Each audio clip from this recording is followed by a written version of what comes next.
Last month, the Wall Street Journal reported on a story about ties between Donald Trump and the top spy in the United Arab Emirates, who is the president's brother and the country's national security advisor. He is actually called Spy Sheikh.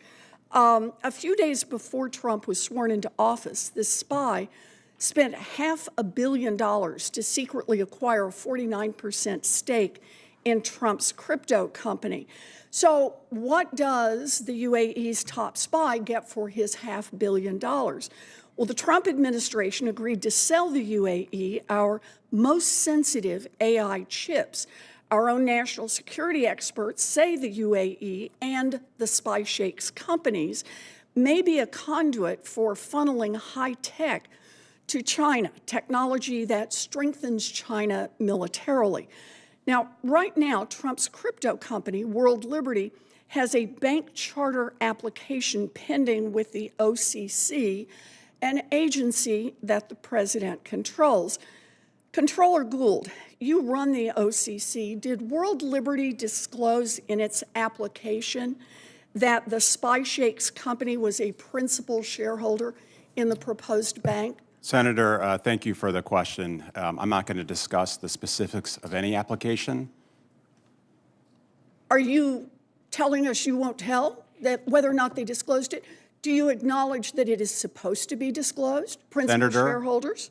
Senator, unlike the last 4 years of the Biden administration, under President Trump's leadership, we are actually doing what we say we'll do, and I would refer you to Well, let's see if you're doing what you say you will do. Like all applicants for a bank charter, the OCC regulations require World Liberty to disclose all principal shareholders, which are persons with at least a 10% direct or indirect stake in the proposed bank. Those insiders must file a biographical and financial report with the agency. Failure to do so would be grounds for dismissal of the application. Evidently, you have not dismissed the application, so I assume the disclosure was made. Will you show Chairman Scott and me an unredacted application so that we can see that for ourselves and see that you are, in fact, following the law?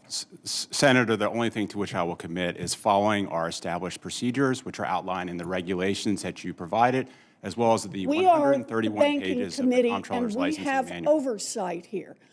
I would like to see, in camera, it is non-public, I would like to see that along with Chairman Scott. I would like to see that application just to ascertain that the appropriate disclosures have been made. Will you commit to doing that? Senator, I will be happy to entertain your request and discuss with my team and make sure that we're doing and affording you the same privileges that we have afforded past administrations. I don't know that anyone's ever had to ask that before, because I don't think any president has ever had a pending bank application before. Now, President Trump's crypto company is now at the center of perhaps the most disgraceful presidential corruption scandal in U.S. history. An American president who sells out our national security to make money for himself. And if you grant World Liberty a bank charter, you will be a party to that.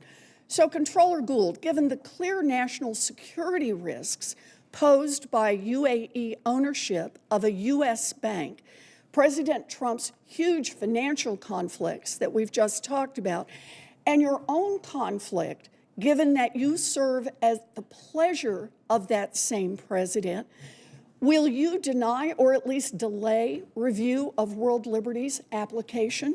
Senator, consistent with my statutory obligations, we will process that application as we process all applications. And I would note that the only political pressure I have felt from any part of the United States government, Senator, is from you.